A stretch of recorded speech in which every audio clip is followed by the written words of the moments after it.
This is about the old days of Dunsborough, and we're encouraging lots of people to come back and tell stories about that don't require the police to be involved.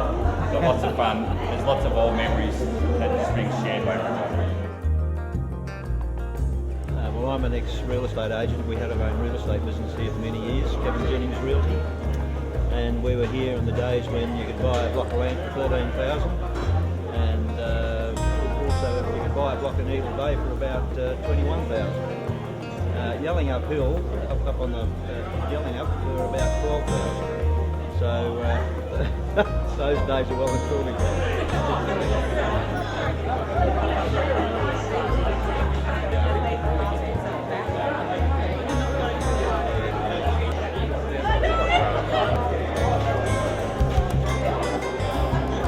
Yeah, hopefully it's a great night. It's a good turnout. I want everyone to remember that they need to enjoy the past and relish the present, because this is the future's good old days.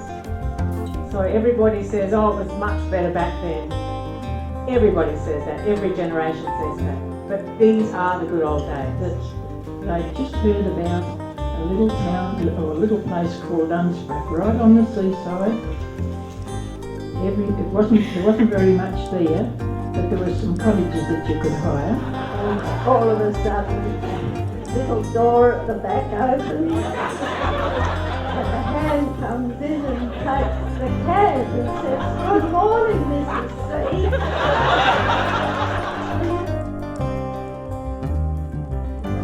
Some of the panels fell off, and Dunsborough fell off, which left, and it stayed there for quite a long time, rough beach cottages.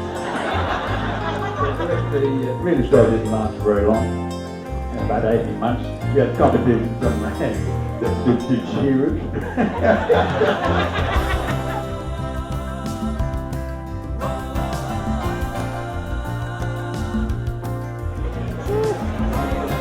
Alright, ex-fisherman. One guy that did a hell of a lot of work here was Glenn Evans.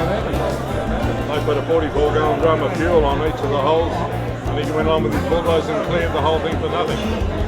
Mrs. Keenan, and she said, "Yes, young man, how can I help you?"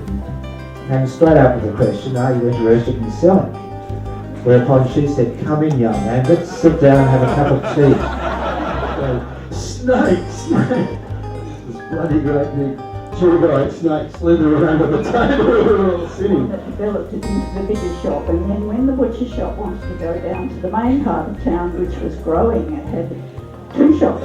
You know, reminded me of these blokes peddling bikes behind trucks, to get your airflow. So anyway, I said, you get that side of the back of the tub and I'll get this side of the bloody back of the tub. Well, when I say fling, we'll fling the bastard over the top. With this, I used to have a little fruit and veg shop in town here, a little van used to go around, and you've all heard Kip Seymour and that. And I said to Kip one morning here, Kip, it's bloody cold this morning, and Kip turned around and he drew a breath and he said, "No, son," he said, "when you can smell the penguin poop on it, that's when you know it's coming off the south pole." Absolutely fell in love with this place first time I ever came down here, which was when I was about 4, and my parents used to bring us down and camp at Mila at the caravan park there, which was not really a caravan park, but it had a Hessian surrounded drop dunny, and the Iceman used to come out from Dunsborough, and I think the baker used to come out as well and bring fresh bread every day. Dad and Noel started mainly the shark netting down here, built their own boats. Then they started the Eagle Bay salmon fishing syndicate with the old salmon cleaning benches.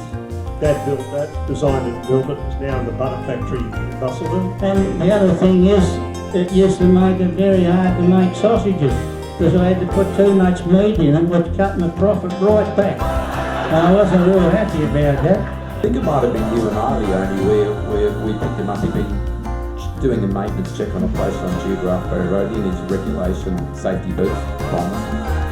He'd fallen over and we'd sort of, he was lying sort of on the lawn. "Sorry, Rudy, I can't look at you, just about you, not to you." And Sir Norman Brearley, an aviation pioneer in Western Australia, used to bring groups of people from either the Esplanade or Molan's Airport in Perth, fly them down, land on one of the fairways there. My grandfather would transport them to Cade's house and then take a group back to fly off back to Perth. And that was in the 1920s. But I just would like to say thank you to everybody, because Dunsborough is an amazing place. There's people here who come from all walks of life, and I don't think I could live in a better town. Thank you. So that was our early days, a lot of fun, a lot of good characters, and let's keep this evening going.